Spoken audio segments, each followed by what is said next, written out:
আজকে বৃহস্পতিবার 17 জুলাই। তো আজকে দিদিমাকে সঙ্গে নিয়ে আমি, মা আর দিদিমা তিনজন মিলে নৈহাটিতে যাচ্ছি বড় মাকে দর্শন করতে। আমরা তো প্রায় সময়ই যাই নৈহাটিতে, বাট দিদিমা আসার পর থেকে দিদিমা একবারও যায়নি নৈহাটিতে। তো আজকে ফাইনালি যাচ্ছি, কারণ প্রবাবলি হয়তো রবিবার দিন দিদিমা চলে যাবে। আসো। আর এখানে দিদিমাও রেডি হয়ে গেছে, আমরা সবাই রেডি হয়ে গেছি। এখন বেরোচ্ছি। এখন 5:30 মতো বাজে। 8টার মধ্যে তো মন্দির বন্ধ হয়ে যায়। আর গতবারের মতো ওরকম সিচুয়েশন করব না যে দেরি করে যাব আর মন্দির বন্ধ হয়ে যাবে যাবে যাবে, ওরকম একটা মাথায় ভয়, ওরকম নিয়ে যাব না। একটু তাড়াতাড়ি বেরিয়েছি, অসুবিধা হবে না। তো চলো বেরোনো যাক। আমি একটা লাল পাড় সাদা শাড়ি পরেছি, অনেকদিন পর এরকম লাল পাড় সাদা শাড়ি পরলাম, একদম পুজো পুজো ব্যাপার। আর দিদিমাও একটা শাড়ি পরেছে আর মাও রেডি হয়ে গেছে। তো চলো বেরোই। এই যে আমার মা একটা হলুদ কালারের শাড়ি পরে নিয়েছে, মায়ের হলুদ রং খুব ফেভারিট। অবশেষে আমরা বেরোচ্ছি। মা যদি বৃষ্টি আসে তাহলে তো হয়েই গেল। আমি আবার শাড়ি পরেছি। ইচ্ছের সাথে কোনোভাবে কম্প্রোমাইজ নয়, সেটা বৃষ্টি হোক আর যাই হোক। চলো। এখান থেকে টাইমে অটো পেলেই হলো। অটোটা পাওয়া, তাও আবার তিনজন মিলে আছি। আজকে মা দিদিমা দুজনকে আমি সঙ্গে নিয়ে যাচ্ছি। আমার মাথাটা বাড়িতে সুস্থ হয়ে ফিরবে কিনা আমি গ্যারান্টি দিতে পারছি না। ও মা, তুমি আর তোমার মা দুজনে মিলে বকবক করবে না তো? বাবা দিদিমা হাঁটছে দেখো, আমি অত তাড়াতাড়ি হাঁটতে পারছি না।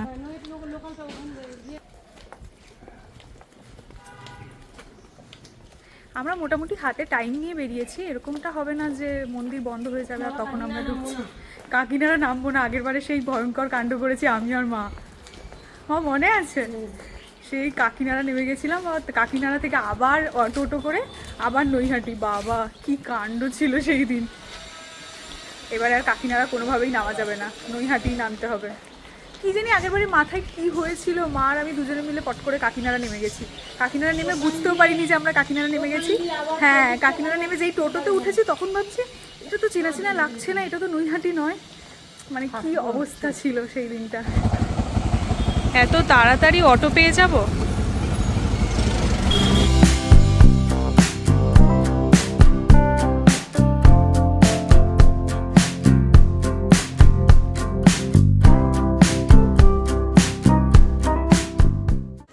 ওমা, কি অ্যানাউন্স করলো? কি অ্যানাউন্স করলো? গেদে লোকাল? গেদে আসছে, কিন্তু গেদেতে ভিড় হবে না? দেখি যদি ভিড় না হয় তবেই উঠবো, কারণ দিদিমাকে নিয়ে তো ভিড় ট্রেনে ওঠাকাল খুব চাপ হয়ে যাবে। আর এই টাইমটাতে ভিড়ও হয়। দিদিমাকে নিয়ে সরে এসো। হ্যাঁ ছেড়ে দাও, এটাতে ওঠার দরকার নেই। এরপরে যে নৈহাটি লোকালটা আছে ওটাতেই উঠবো। এই যে এই যে হ্যাঁ হ্যাঁ, ভালো লাগছে বলো দেখতে? না না, এটা প্যাক করে দিন, এখন আমি পরবো না, পরে পরবো। ভালো লাগছে। এইটা নিলাম, কি সুন্দর লাগছে, খুব সুন্দর লাগছে। মা এই দুটো দাও দাদা, এটা প্যাকেটে দিয়ে দিন। এটা আমার কালেকশনে নতুন অ্যাড হলো। ওমা, এমনি সময় দিদিমার খুব একটা এনার্জি থাকে না, আজকে একেবারে যেহেতু বড় মাকে দর্শন করতে যাবে, এনার্জি দেখো। ভালো লাগছে, আজকে এনার্জি অনেক বেশি আছে। এর আগে গেদে লোকালটা খুব ভিড় ছিল, আমরা নৈহাটি লোকালটা পেলাম বলে একদম ফাঁকায় ফাঁকায় আসতে পারলাম। এখন নৈহাটি আমরা ঢুকছি, নামবো আর 4 মিনিটের মধ্যে। দিদিমা আমার দিকে দেখছে, ভাবছে কি করছে মেয়েটা। এরকম দেখছে আমার দিকে সমানে। দিদিমা সমানে দেখে যে আমি কি করি ফোনটা নিয়ে। আপাতত দিদিমা নিজেকে খুব সৌভাগ্যবান মনে করছে, সৌভাগ্যবতী মনে করছে যে বড় মা দর্শন করতে পারছে বলে। চলো আমরা নৈহাটি চলে এসেছি, এখন নামি। চলো।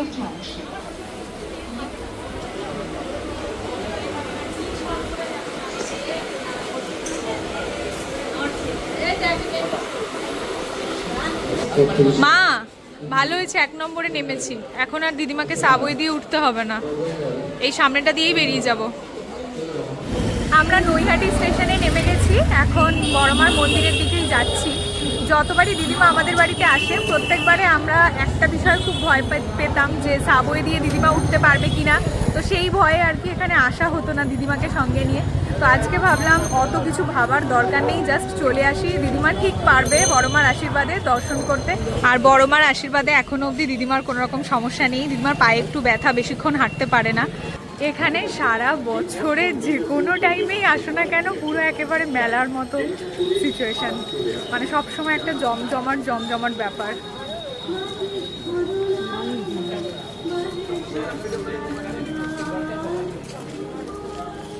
মনে হচ্ছে আরতি শুরু হয়ে গেছে, আমরা আরতির সাউন্ড শুনতে পাচ্ছি।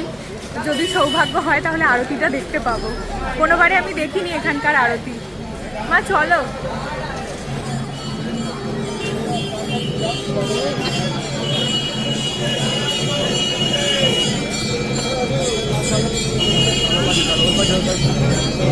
মা চলো আরতিটা দেখে আসি, পরে কিনছি প্রসাদ।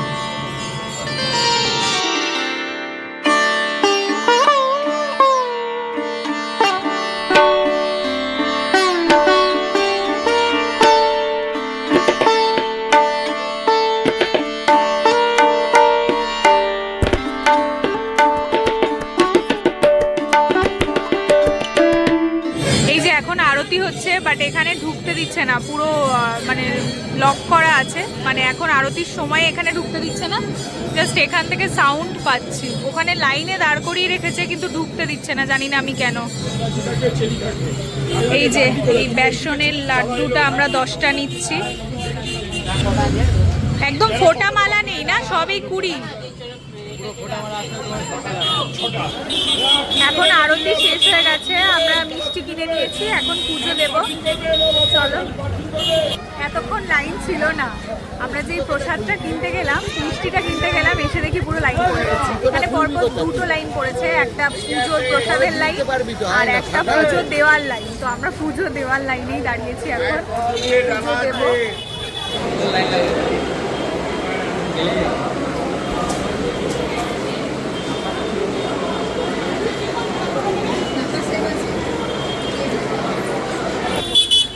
পুজো দেওয়া আমাদের হয়ে গেছে। আর যতবারই এখানে আসি, বাড়ি থেকে বেরোনোর সময় যে চঞ্চলতাটা থাকে মনের মধ্যে, এখানে এসে পুজো দেওয়ার পর সামহাউ একটা অন্যরকমের অনুভূতি হয়ে যায়, ভীষণভাবে শান্ত হয়ে যায়, ধীর হয়ে যায়, ধীর স্থির একটা বাড়ি থেকে যে অনুভূতিটা নিয়ে আসি এখানে পুজো দেওয়ার পর একদম পুরো ডিফারেন্ট হয়ে যায়। কেন জানি না, মানে একটা অন্যরকমের অনুভূতি যেটা আমি কখনোই হয়তো বলে বোঝাতে পারবো না। পুজোটা যখন দিই সেই মুহূর্তটা মানে কেমন একটা খুব শান্ত চুপচাপ হয়ে যায়। বাড়ি থেকে আসার সময় একটা খুব হ্যাঁ যাচ্ছি পুজো দেবো, বাট পুজো দিয়ে যখন বেরোই, মানে বেরোনোর সময় মানে মনটা একদম খুব শান্ত, ধীর স্থির, পজিটিভ, একটা অদ্ভুত অনুভূতি হয় যেটা হয়তো আমি মানে ভাষায় প্রকাশ করতে পারবো না। যাই হোক, চলো এখন জুতো পরি, তারপর বাড়ির দিকে একটু একটু করে রওনা দিই। আমাদের বাড়িতে প্লাস কারখানাতে তো বড়মার পিকচার আছেই, মানে ছবি আছেই, বাট দিদিমার কাছে নেই, তো দিদিমাকে আমরা কিনে দিচ্ছি একটা। কোনটা নিলে? নেওয়া হয়ে গেছে একটা, তুমি এই বড়টা দিয়ে দেখাও। যাই হোক, এটা নিয়েছে, যাক ভালো। আমাদের বাড়িতে সবার মানে আছে আর কি, প্রত্যেকবারই যখন যাই একটা করে নিয়ে যাই। এটা আমার খুব পছন্দ হয়েছে এই ছবিটা। যাই হোক, ছোটো মতো একটা পিকচার নিয়ে নিয়েছি দিদিমার জন্য। চলো, মনটা শান্ত হয়েছে। আসার জন্য পাগল হয়ে গেল, আর আস্তে আস্তে পাটা এখানটা পা তুলতে পা ভালো। দিদিমার পায়ে একটু সমস্যা আছে, বাট এখানে আসার সময় হঠাৎ করে দিদিমা অনেক বেশি এনার্জেটিক হয়ে গেছে। আগের বারে মা এখান থেকেই খেলাম না, ভালো বানায় বেশ আলু কাবলিটা এখানে। দিদিমাকেও সঙ্গে নিয়ে এখানেই চলে এসেছি, সবাই মিলে একটু আলু কাবলি খেয়েই তারপর বাড়ি যাব। বাবা তুমি আরো একটা খাবে? এত ভালো লেগেছে আলু কাবলি একটা। দাদা আমাকে বলছে ভালো করে ভিডিওটা করে তারপর ছাড়বেন। যাই হোক, আমরা এখানে জমি আলু কাবলি খাচ্ছি, বসে পড়েছি। এখন মা দিদিমার বসার কথা, আমার এই বয়সে কোমরে ব্যথা হয়ে গেছে, আমি বসে পড়েছি এখানে। যাই হোক, প্রচণ্ড কোমরটা ব্যথা করছে আমার। এই যে বড়মার মন্দিরের পাশে এই দাদার আলু কাবলি দোকান, খুব সুন্দর। আমরা যতবারই আসি এখান থেকে খাই, তোমরাও এলে একবার ট্রাই করতে পারো, ভালো লাগবে। যেটা নিয়ে আমাদের সবার চিন্তা ছিল বেসিক্যালি, যে দিদিমা ওভারব্রিজ দিয়ে যাতায়াতটা করতে পারবে কিনা পায়ে ব্যথা নিয়ে। হ্যাঁ, বাট আসার সময় আমরা 1 নম্বর প্ল্যাটফর্মে নেমেছি, আবার যাওয়ার সময় 1 নম্বর থেকেই নৈহাটি লোকালে আবার সোদপুর যাচ্ছি। ভাগ্যটা ভালো আছে তো মা, কোনো চাপ নেই। মানে ওভারব্রিজ দিয়ে যদি ওঠানামা করতে হতো না, তাহলে খুব হেক্টিক হয়ে যেত দিদিমার জন্য। অত উঁচু উঁচু সিঁড়িতে দিদিমা মোটেই উঠতে পারতো না, হয়তো পারতো কিন্তু খুবই কষ্ট হতো। যাই হোক, আমরা এখন ট্রেনে উঠে গেছি। এটা 7:47-এ ছাড়বে, তো 7:47-এ ছাড়বে দেখলাম। ঠিক আছে, হ্যাঁ তাড়াতাড়ি বাড়ি ফিরে যাব, কোনো চাপ হবে না। এখন ব্যারাকপুর ছেড়ে টিটাগড় ঢুকছি আর পুজো দিয়ে সবাই সবার মতো কেমন একটা টায়ার্ড হয়ে গেছে। এখানে দিদিমা এরকম করে ঝিমাচ্ছে, ওদিকে মা জানালা থেকে হাওয়া খাচ্ছে জানালার পাশে বসে বসে। আমার ঘুম পাচ্ছে, মানে মনে হচ্ছে বাড়ি গিয়ে ঘুমিয়ে পড়বো। দিদিমারা ঘুম পাচ্ছে, কেন জানি ট্রেনটা ঘুরছে তো, মানে একটা মনে হচ্ছে ঘুমিয়ে পড়বো।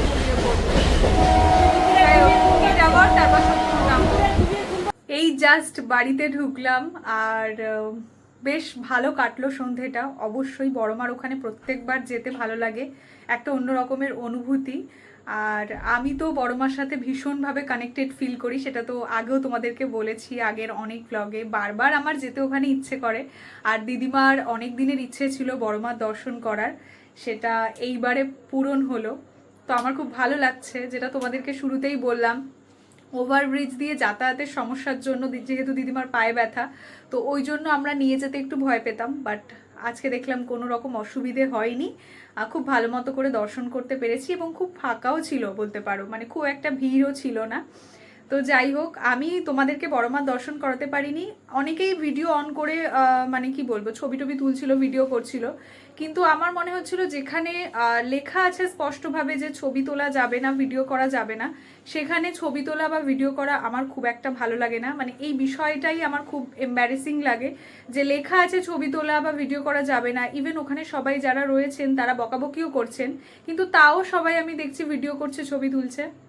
আমি ব্লগ করি ঠিকই, বাট যেখানে ভিডিও করা ছবি তোলা মানে নিষেধ, সেখানে আমি মোটেই ক্যামেরা অন করতে পছন্দ করি না। তোমরা যাও, তোমরা নিজে চোখে দর্শন করে এসো বড়মাকে, আমি বলবো সেটাই সবচেয়ে ভালো হবে। আমার ভিডিও থ্রুতে তো সব কিছু দেখো, বাট বড়মাকে সামনে থেকেই দর্শন করে এসো, সামনে থেকেই আশীর্বাদটা নিয়ে এসো। তো যাই হোক, আজকের ব্লগটা এখানেই শেষ করছি। যদি কিছু ভালো লেগে থাকে তাহলে লাইক, শেয়ার আর সাবস্ক্রাইব করে দিও আমার চ্যানেলটাকে, আর একটু বন্ধুদের মধ্যে শেয়ার করে দিও যদি ভালো লাগে। তো দেখা হচ্ছে তোমাদের সাথে পরবর্তী কোনো একটা ব্লগে। ততক্ষণ সবাই সুস্থ থেকো, ভালো থেকো, সাবধানে থেকো। আমি চেষ্টা করব এরকম লং ভিডিও দেওয়ার, যেহেতু তোমরা পছন্দ করছো। তো চলো, দেখা হচ্ছে তোমাদের সঙ্গে পরবর্তী কোনো একটা ভিডিওতে। টাটা।